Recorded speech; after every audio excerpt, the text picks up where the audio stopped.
Francoforte verrà poi inserito nel futuro corso. A distanza da qui a 2 anni abbiamo visto arrivare entro 2 anni alla creazione vera e propria di un romanzo e quindi pubblicarlo poi nelle collane.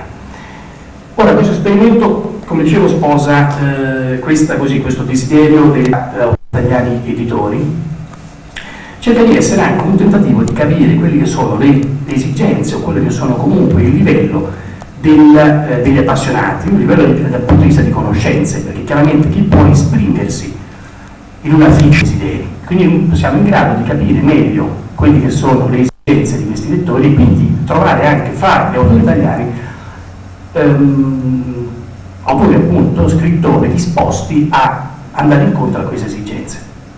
Quindi tutti i lettori poi selezionati nel tempo, quindi diciamo che noi abbiamo raggiunto in questi ultimi 4 anni 20.000, quindi le adesioni sono estremamente Fanucci per questa iniziativa che io considero molto bella e molto positiva, perché è nata un po' per caso, una proposta volante per telefono, sembrava una cosa un po' così, tante idee che si nascono nel mondo del fantastico ma poi non vanno in porto, invece vedo che non solo va in porto ma va in porto molto bene con la cura professionale che mi auguravo, che vedo che sta avendo.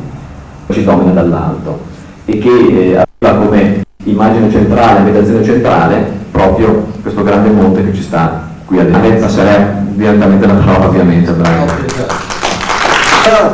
There you are. You see, aliens, mutants, robots. Say what? That's me.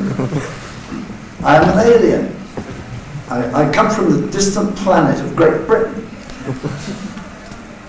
I'm obviously a mutant, and one of the few people on the planet who spent all their life writing fantascienza.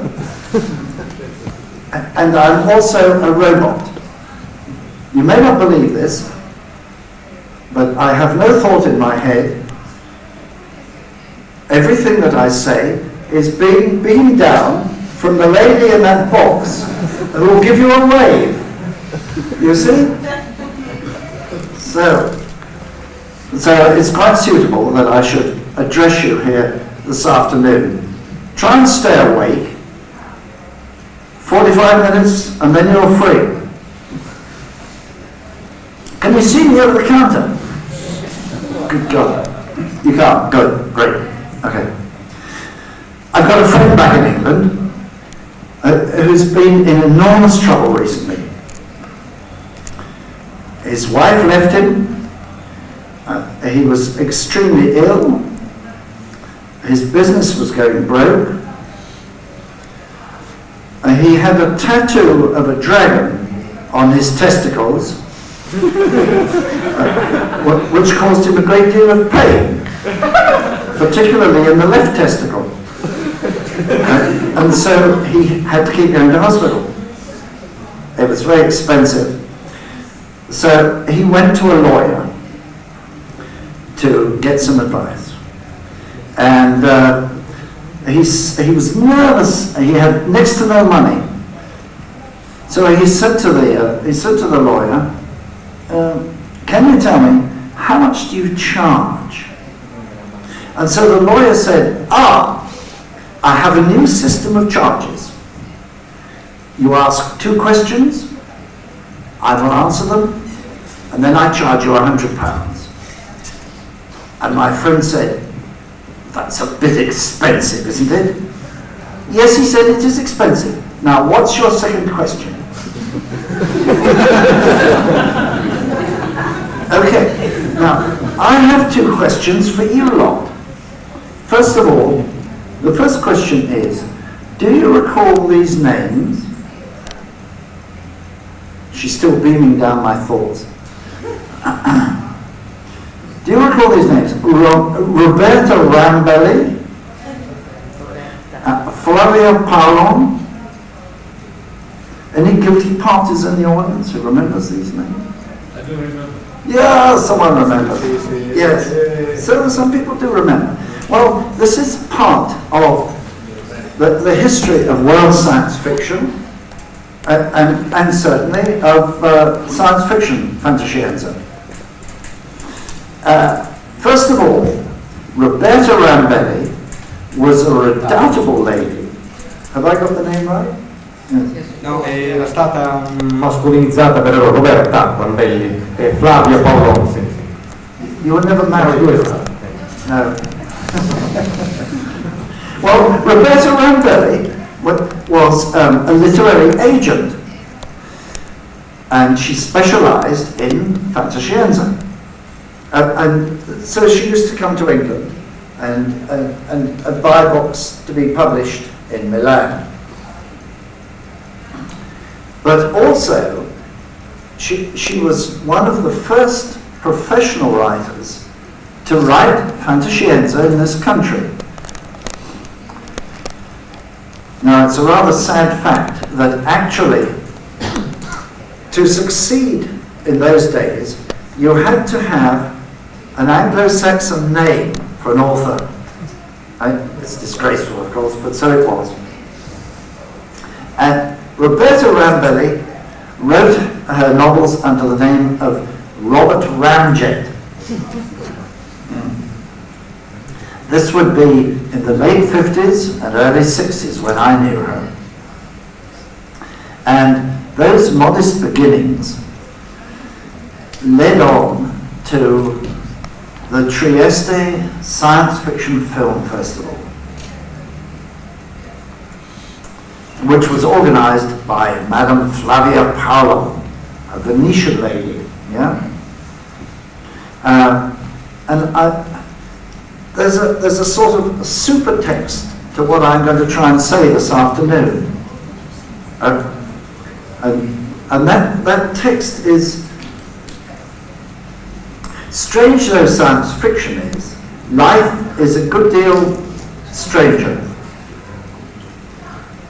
And indeed, if you're an author, it's rather hard to separate the things.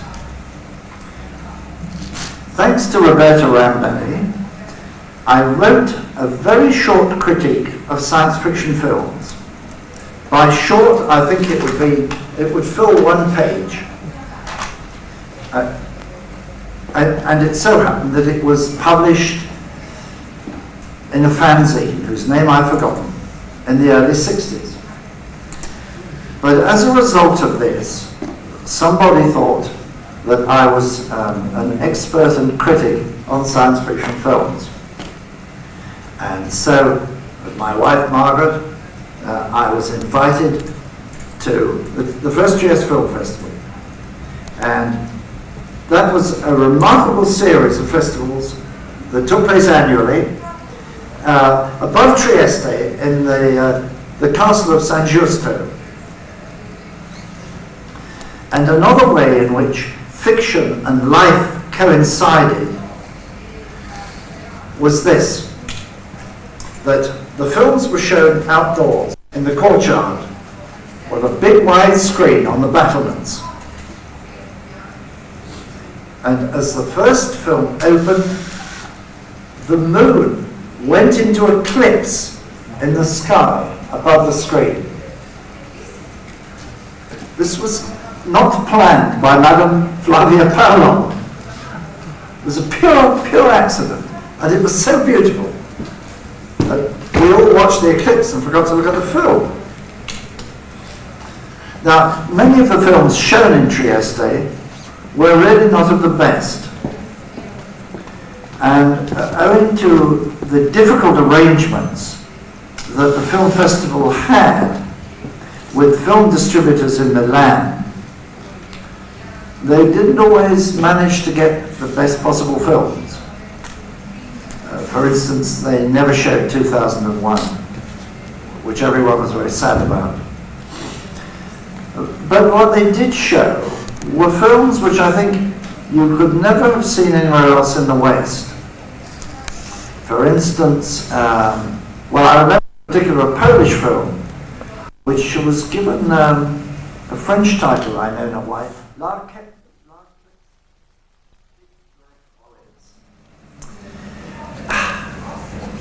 and we sat back and said, this is the life, this is the place to be. And I said, I'm going to write a travel book. Now, it would be grossly impertinent to write yet another travel book on Italy. You appreciate one has to know so much to write about Italy and its immense trove of past history. But Yugoslavia was a different case. No one knew much about it, in England at least. And so I thought I could write a travel book on Yugoslavia. Or, alas, what was Yugoslavia? So in 1964, we bought an old Land Rover and we drove down through Italy, through Trieste, and to Yugoslavia. And there we stayed for 6 months. And you know how through life you pursue some kind of an image. Sometimes consciously, sometimes not. Sometimes to your advantage and sometimes not. But always in the back of our mind, we had an image of this wonderful bowl of black olives. They don't grow in England, you know. It's essentially a bowl of the south.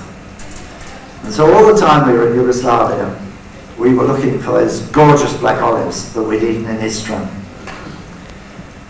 And we didn't find them. So when we came back to England, I wrote my book, and I met up with Harry again, and I said to Harry, you know, remember that day in Istra, those black olives? I said, we never found any like that again. And Harry laughed and said, it's only the Italians that grow black olives like that.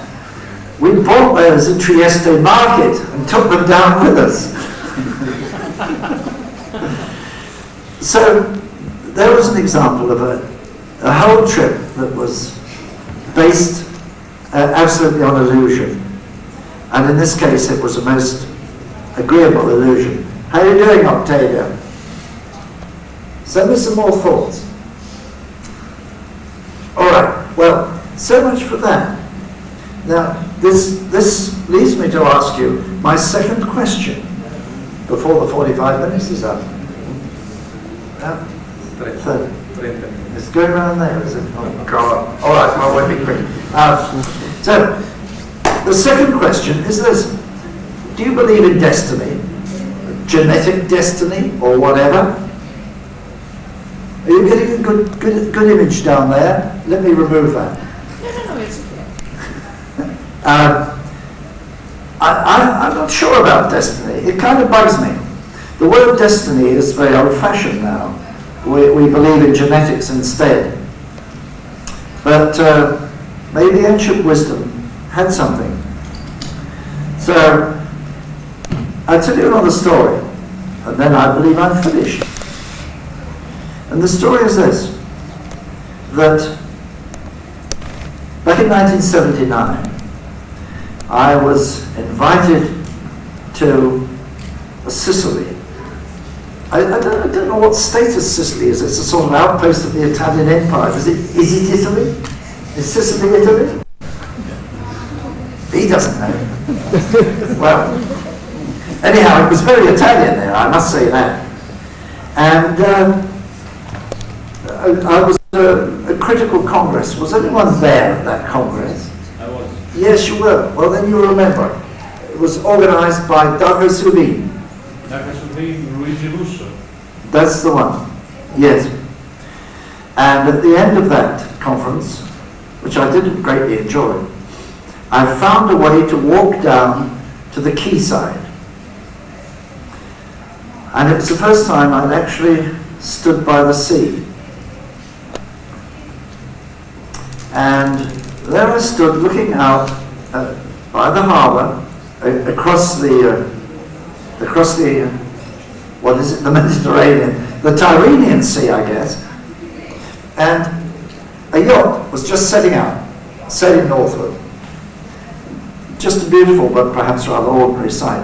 And in that moment, I knew I got a whole novel in my mind. And this is quite extraordinary. It's happened to me before, and I haven't written it. The moment's gone by, and then the novel has disappeared, like a balloon bursting. But in that moment, I felt I could hold it in my hands. A whole novel that I longed to write. I can't tell you, for me this is very unusual, I think for many writers. It happens with short stories. Short stories are different. A novel is a year's life. So when I went home, I wrote that novel.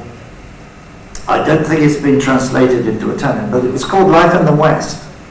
It isn't available, I don't think. It's not science fiction. Although in a way it's, well, never mind that. Anyhow, I did actually write the novel that I saw standing there looking north over the Mediterranean. And it was quite a different novel from the kind that I'd written before. It had actually come back to Earth. And here I'm going to put a whole lot of things in brackets. And what I'm going to put in brackets is this, that my science fiction novels take off with a parabola into the galaxy and finally down again with Life in the West. And the things that I've learned in writing science fiction, I used in writing this novel about our world. And in 1979, some of you will remember it. Do you want to come up here? Do you want to go to the toilet? You want to? So, okay. It summed up many of the feelings at that time. And in a way, they were quite defeatist in 1979. You know, we thought that the world in which we live, the rather unsound capitalist democratic world, might collapse under the pressure of communism. We didn't know. And so I showed this in the novel by various views. The novel travels around. It starts in Sicily, but it goes to France, it goes to Singapore, it goes to Malaysia, it goes to England, it goes to the United States. But it has this connecting theme. Directly it was finished and published. I could see its mistakes. I could see its shortcomings. But I nevertheless could see that I'd got something. And that there was something I could do that I hadn't done before. And someone says of novel writing, of writing in general, that you don't choose the subjects. The subjects choose you. And I believe that's very true. A novelist, after all, is a storyteller. And a storyteller is at once a very powerful person and a powerless person. You sit there and the words come from you. And even if you're a conscious artist, you perhaps don't know the subtext of what you're saying. Be that as it may, I was tremendously excited at what I'd done and saw that I could pursue this new thing I'd caught by the tail, like a tiger. And again, I wanted to discuss the current situation in Europe. And so I started to plan an elaborate science fiction novel. I thought I'd go back to my old love, but that it would be an allegory of our present world. And that was how I came to write the Italcon novels, published by Editrice Nord, if I may mention it. But directly when I started writing it, I saw, no, this is too good. It can't be an allegory. it must be about the planet Italcon. And so I wrote those 3 novels, I wrote that trilogy. But it had confirmed me that I could use a wider canvas than I had done before. And so again, I took up this same theme of the present day world. And I wrote 2 more novels in the 80s. One was called Forgotten Life, and the other one was called Remembrance Day. And like Life in the West, they weren't science fiction, but they were connected. I was beginning to enjoy this wider canvas.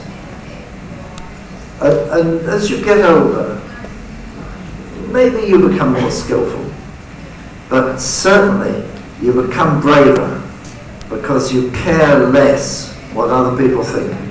There have to be some compensations for growing old.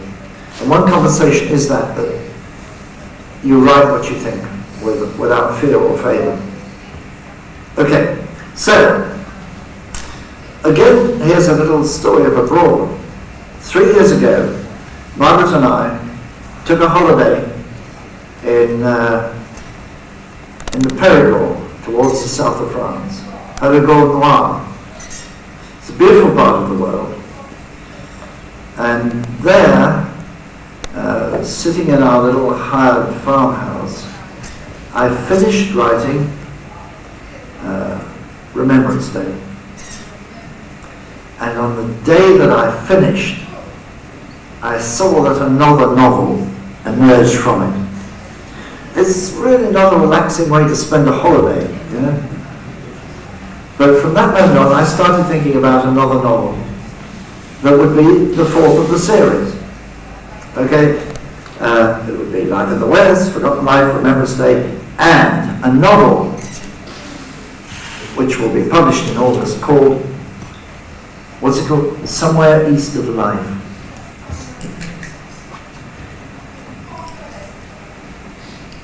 Now, what I got interested in was what had happened after the collapse of the Soviet Union. Is all this making sense?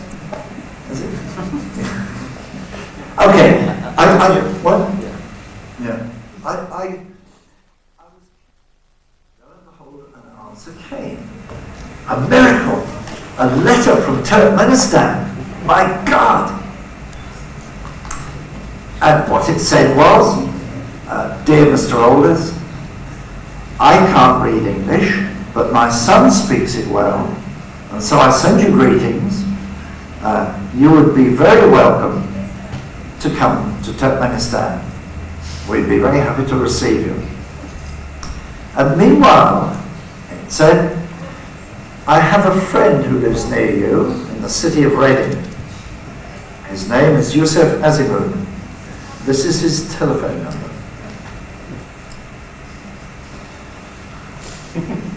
Miraculous. So I rang this guy, Mr. Asimov, and he proved to be very pleasant. He said, you rang me at the right time. We are going to have a Turkmen evening next week. Come along. So I went, and I mean, this remote Muslim state, it turned out that there were several of them living near Oxford in this town of Reading. And that evening, we had food and drink and many dancing girls. A little heavy for the platform, possibly. Nice music. And a reading from the poet Maktum Kuli. Maktum Kuli. That's it. Now, it so happened that I had put in my novel a reference to the poet Maktum Kuli. And in fact, I'd even quoted some of his verse, which I'd made up. So I got on very well with Mr. Azimud, and he said, he wrote after a bit and he said, you're invited to come to Turkmenistan with me, and to speak at Ashgabat University. At Ashgabat University, Octavia. I thought I'd invented it. Can you imagine how strange this was? I thought I'd invented that bloody place. Now, I was to, like my chief character, I was to go and speak. And that's what I'm going to do in a fortnight's time. And I just hope that I don't get into the same sort of trouble that my chief character did. Well, I regard that as a very strange story indeed. A little frightening and a little heartening. Mr. Azimuth and his wife have been to have tea with Margaret and me in Oxford. Very agreeable. And he's actually the official translator of the works of the poet Maktum Kuli from Turkmeni into the English language. So if any of you want to read the works of the poet Maktum Kuli, you will either have to learn Turkmeni or English. The embarrassing thing is this.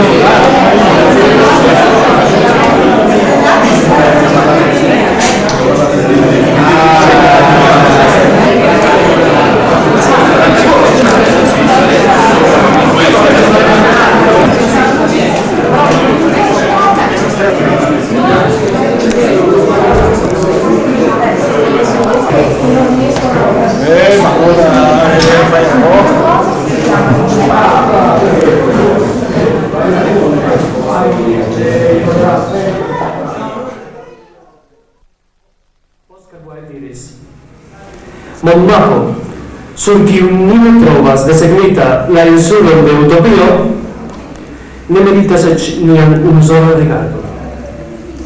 Nu, espite alla obstina facto, che ciui Monmacoi daure ignoras la existon de utopio, espite alla necapablo de la geografoi cae cartografoi bildigi gian evidenton, mi venis hodiaŭ al vi por necontestable asserti che utopio existas. Yes, gi existas, sed mi devas tui averti vin pri tri factoi. Unue, neniu grundo subtenas la territorion de ci mirinda insulo. Due, gi absolute ne rilatas alla tecnocratia utopio distrumpetita de niai oficialai sistemoi. Kaj trie, la komunumo, kiu daŭre teksas la befton de ĝia sendima teritorio, rekonas ĝin sub alia nomo. Do, ĝi uzas kiel lingvon de siaj Esperanto. La milito exemple stuporas perdita en la ĝangalo de la 3000 lingvoj homaj. De tempo al tempo, en meze de la konfuzo oni klaĉas Nondis pri lingvo transnacia, kaj la respondo bastas, tio estas utopiaĵo, tio estas afero scienfikcia. Ĉu la lingva problemo estas afero neebla?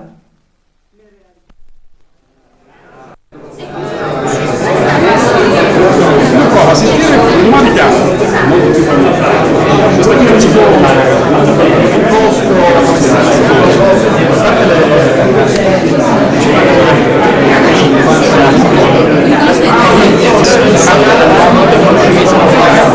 ecco perché ti dico vedi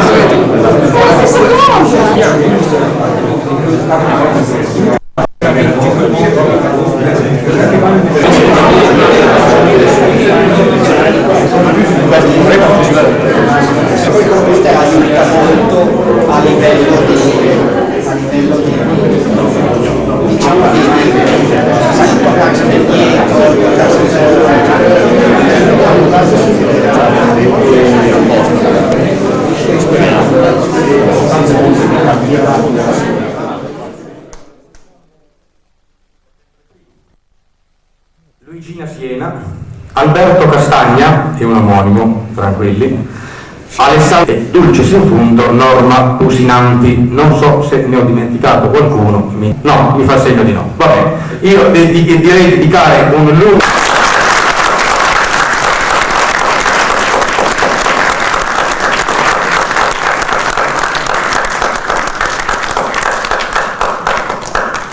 Beh, chi è il primo a chiedere la parola? Ah, benissimo, vengo subito. Attesa il microfono è uscito su perché vorrei possibilmente estendere a tutti e tre. Oggi ci sono presupposti e se ci sono quali sono per un'attiva. Io ho saputo recentemente, penso di poterlo annunciare via ufficiosa, che rinascerà l'edizione italiana della rivista di Asimo, Daniele Prodi, con un nuovo editore a maggio.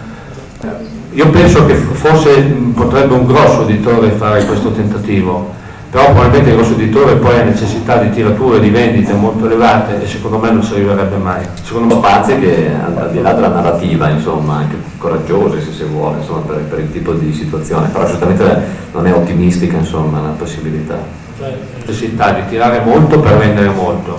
Il piccolo editore ha necessità di tirare poco per vendere molto e nessuno dei due esce da questo dilemma. Forse l'editore medio, ma non so di preciso se esiste. Precisamente, ecco, volevo chiedere con quale spirito imprenditoriale Armenia, dopo questo tentativo fatto con Robot, decise di uscire sul mercato con una testata così, tra virgolette, commerciale forse? Questo non ho mai avuto sua l'idea di rifare una cosa in cui addirittura la parte di formazione così era preponderante, i costi erano di molto saliti perché eravamo 5, 6, 7 responsabili delle varie sezioni, ognuno dei quali l'insieme veniva a costare molto di più. Armenia morì proprio perché l'impostazione era forse più commerciale o proprio perché anche come diciamo... Sarebbe morta allo stesso a quel punto a qualunque altra rivista. È il signor Benedetto Mascardi, facciamo noi un applauso anche perché è un termine un po' così, diciamo, semplicemente da quelle che sono le particolari sorte che poi ha avuto la rivista parallelamente. La seconda, più che una domanda per così dire, io credo che sia un bisogno, perlomeno che sento io in questo momento. Senti che a mio avviso non esiste luogo da cui si parla. Sarebbe indispensabile e necessario avere un fulcro di questo tipo. Purtroppo se deve essere, come dovrebbe essere, un fulcro pubblico, gestito in pubblico, richiede una struttura editoriale. A meno che, non so, si possa ipotizzare, visto che oggi stiamo andando in quella direzione, una cosa sulle reti telematiche, che so io, un centralino, un SFNet con dei collaboratori e quindi anche un accesso molto più libero a tutti quanti. Questa è una formula possibile, anche perché il discorso delle spese, del rendimento economico così viene scavalcato. A livello di invece il boom si è sgonfiato ed è cominciato il precipizio. Comunque è stata l'occasione di una strumentalizzazione al di là di quello che voleva significare l'intervento, perché in effetti tutti facciamo della politica, però ecco, l'ideale sarebbe quindi non c'è problema di traduzione, attenzione, nel nostro paese. Chiunque fosse interessato a questo progetto di scambio non deve fare altro che mettersi in contatto con me e poi ne parliamo più attentamente. Allora, ci siamo dimenticati prima di fare un applauso a Pestrigliero.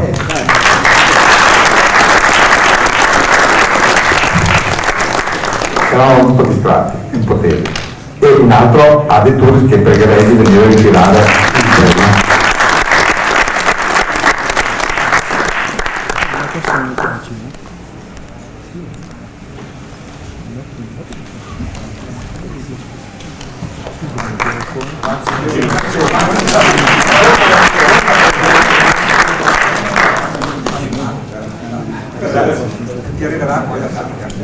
Sta facendo, tenuto conto del clima, oggetto anche delle censure da parte della legge, da parte del... Sente? Che il rappresentante l'anno scorso ricorderà che l'Assemblea aveva votato all'unanimità questa convenzione al comune di Borgo San Lorenzo, che è un comune vicino a Firenze. Questa convenzione prevedeva generale della fantascienza italiana, invece prima parlare della manifestazione che abbiamo organizzato. Siccome noi come si può tenere dal comune di Borgo San Lorenzo l'organizzazione di una piccola manifestazione, un mini convegno, ho voluto fare anche questa riunione diciamo senza spendere troppo, ecco, anche perché siamo stati a nostra libraria che è curata da Enrico Rulli, che è durata 15 giorni, una serie di e poi questo convegno che ha visto parlare come ora, diciamo il risultato siamo contenti, considerato che è stata una giornata terribile con una persona che sicuramente tempo, perché questo era stato mandato, comunque i soci chiaramente non è che ci sperassi più di tanto. In occasione per tornare alla convenzione, in occasione di questa dunque l'accordo alla stampa e alla confezione di questa bibliografia qui, ma Vegetti non mi ha fornito il materiale perché l'autore è sempre lui, quindi sta a lui di scolparsi. Facevano delle domande dopo il film che io in Italia non le ho mai sentite, ma poteva avere le scarpe di piombo, cosa ne so io, e cose del genere. Dice, ma secondo lei questo film è stato girato con una pellicola 36 o 39 millimetri, o pancromatica numero, eccetera. Sì, la manifestazione si è conclusa per le 3 sezioni cinematografiche, dibattiti, tavole rotonde e mostra del libro. I libri sono rimasti alla Biblioteca Nazionale di Chicago. La mostra invece artistica, quella che porta i nostri autori e che è forse quella che dà più possibilità ai soci della World e comunque ai nostri autori di avere un riscontro in termini di lavoro, di economici forse, o di attenzione da parte del settore, potrebbe diventare la stessa mostra, potrebbe andare fra 2 mesi al congresso mondiale di Winnipeg in Canada e quindi partecipare al congresso mondiale, e i nostri illustratori saranno sotto gli occhi di tutti gli operatori del mondo di fantascienza e fantasy, e successivamente andare a Vancouver, dove l'Istituto Italiano di Cultura organizzerebbe ancora una settimana degli italiani in Canada, questa volta Chicago negli Stati Uniti. E io credo che sia stato un grosso risultato, e penso che la World dovrebbe seguire su questa strada, cioè portare i nostri autori, i nostri professionisti, quelli che più meritano se vogliamo, e comunque la selezione avviene quasi automaticamente, portarli all'estero, perché finché continuiamo a raccontarcela tra di noi siamo 4 gatti e rimarremo 4 gatti. Grazie. Grazie a te.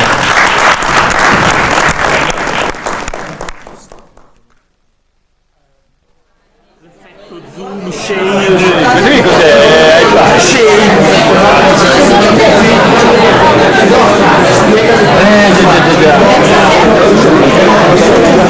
Com'è? Neanche uno. Mi ammazzano quando questa è un'inquadratura postmoderna. Grazie a base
ci stai ancora?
Un pezzo in pubblica che non saprei.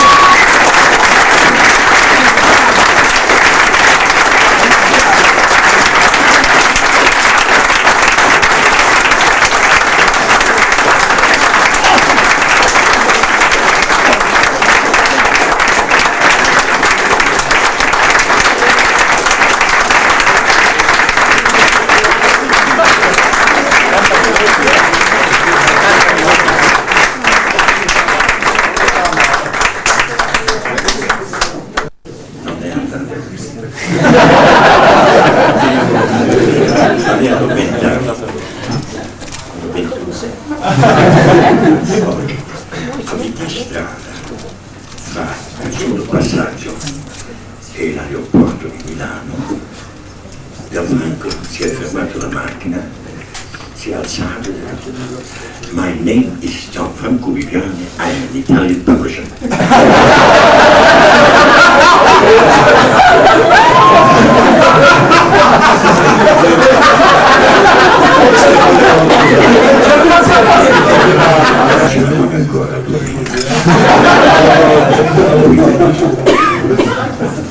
Poi siamo andati a Dublino, avevo fatto una settimana stupenda, io ho parlato anche russo, lui non si ricorda tanto bene perché era la mattina intorno alle 5:30, neanche io mi ricordo bene, tanto il mio russo, nessuno russo poteva capire, succede questo. E poi lui era un po' stanco anche lui, però non partiva più il volo. Finalmente c'era il volo quando l'ho dovuto sostenere sotto il braccio, tutto bene. E siamo finalmente finiti a Milano con un'esperienza molto più ricca e per me molto più importante perché avevo, lo sapevo già in anticipo, un nuovo amico. E l'amicizia non è vecchia magari, ne ha 80 anni. E per questo motivo vorrei ringraziare non soltanto lui, ma tutti voi. Perché con voi mi sento legato con un'amicizia come non muoio mai. Grazie per l'attenzione. Bravo.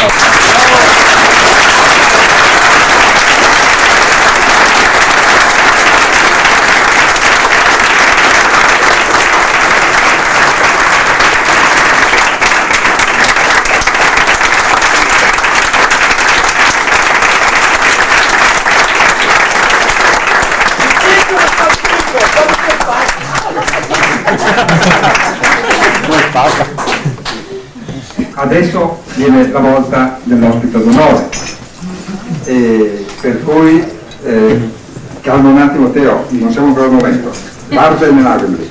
Allora, diamo la parola a Canavese, il quale presenterà l'omaggio che la convention, il comitato organizzatore, fa al nostro ospite d'onore Brian Aldis.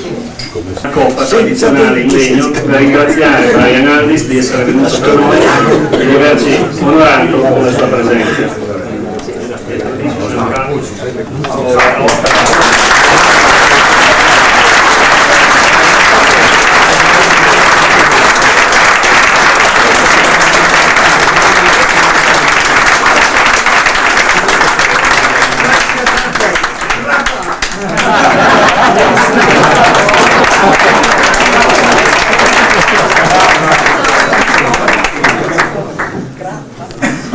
E adesso diamo inizio, con l'aiuto di Brian Aldis, alla distribuzione dei premi. Di solito lo faccio io, ma questa volta con un ospite d'onore così vale forse la pena per chi ha vinto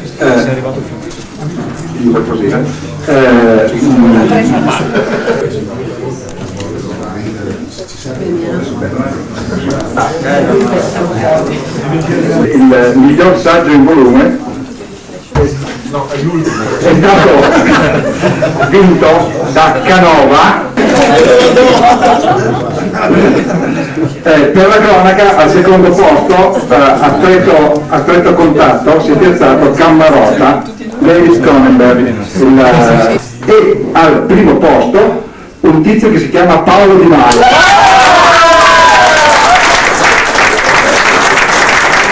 Ritira il premio un tale Paolo Di Maio. Scusate. Beh, no, diciamo chi non ha vinto, giusto? Chi non ha vinto il premio Italia l'ha vinto Marinella Bernacchi con l'articolo Short Story, il primo che è forte con il racconto Q9 apparso su Face Opera 5 e si è stato per intero.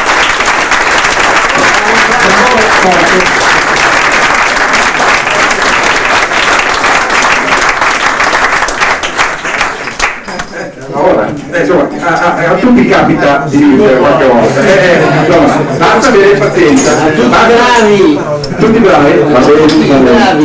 And now we have una terna, vediamo un attimino, perfetto, una terna particolarmente titolata. Anche qui c'è stato un certo distacco tra il primo, il secondo e il terzo. Al terzo posto si è piazzato un ritorno, perché era un pezzo che non entrava in finale, un pezzo di Cersosimo. Ecco, niente, che a compensazione ha detto che l'articolo Esse di Pier Giorgio Nicolazzini,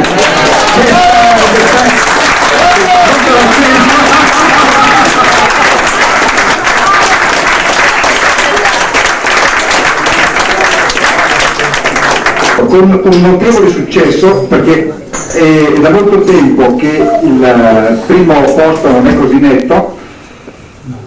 Pier Francesco Prosperi, se non sbaglio, con Garibaldi e Costico. Quindi cambia per il miglior maglia.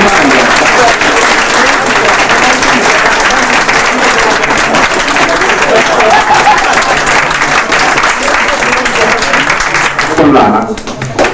Avanti Lana.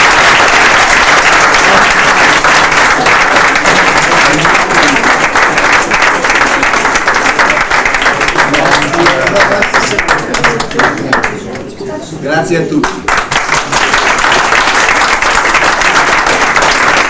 Ha preso 39,5 punti, qui sembrerebbe tutto normale. Ebbene, Nicolazzini è arrivato primo quest'anno con 110,1 punto, il che vuol dire che ci ha messo veramente in imbarazzo, importante. È stato un vero principio. Si vede che Premio Italia quale figuramento e a Giorgio Nicolazzini.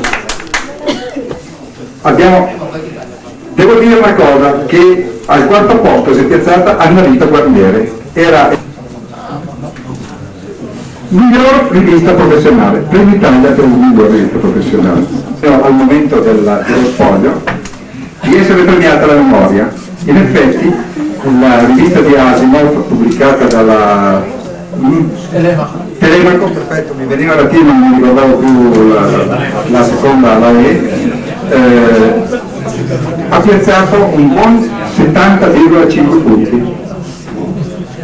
L'Eternauta si presenta ancora una volta, e qui vuol dire che la tradizione, questa è una giuria tradizionale, conservatrice, e ha deciso di dare meritatamente il premio un'altra volta all'Eternauta. Ritiro il premio da un tanto del premio.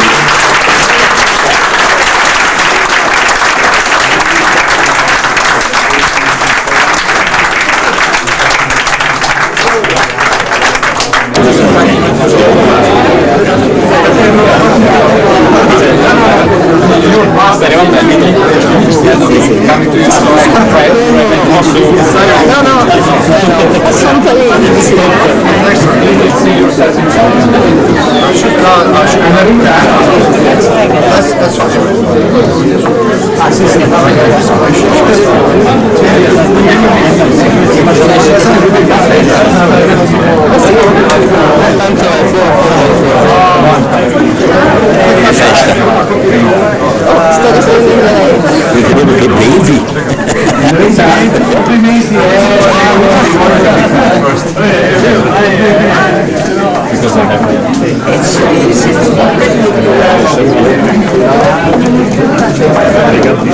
C'era qualcuno che voleva sapere come era andata del caso della sezione italiana della volta, non è legale come te, ma quasi. Presidente è stato riconfermato da Getti, quasi un'unità. Hanno ricevuto voti 4 Nicola Fini e 2 Gianfranco Viviani. Per quanto riguarda il comitato esecutivo, hanno avuto, sono stati eletti tutti i consiglieri dello scorso anno Lui che la tira avanti sta cosa qua. e che è stato costituito da Anna Rita Guarneri. Il futuro leader della serva italiana per molti capiterà, quindi non essere Marco Viviani, da Anna Rita Guarneri, da Cristina Pietri, da Donato Altomare, che è stato il votato cerchiamo di i revisori dei conti sono stati nominati i tre soci sono stati sorteggiati, e cioè Canavese, Tonani e De Pascali. Ok. E questo è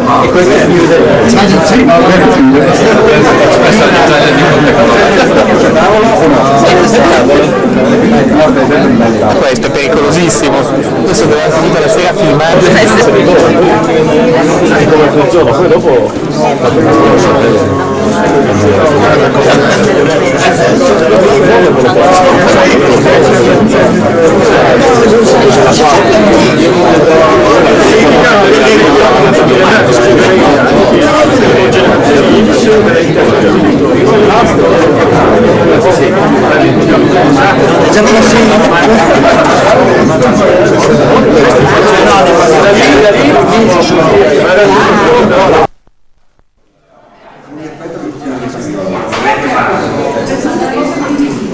Ciao, buon viaggio.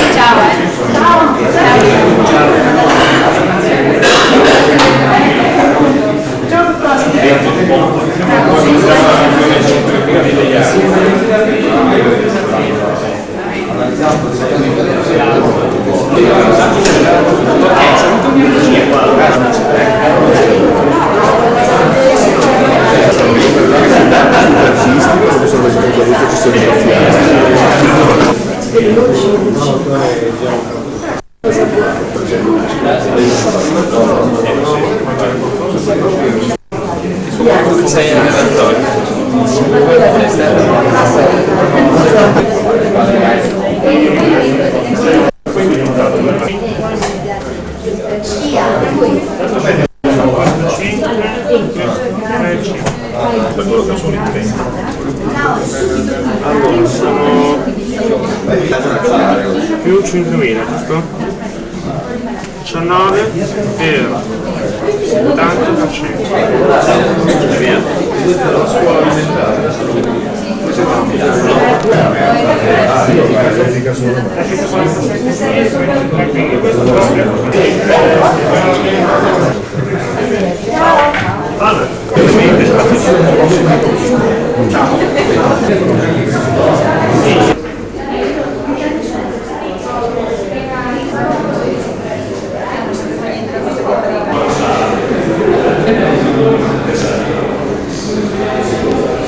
Bello da vedere.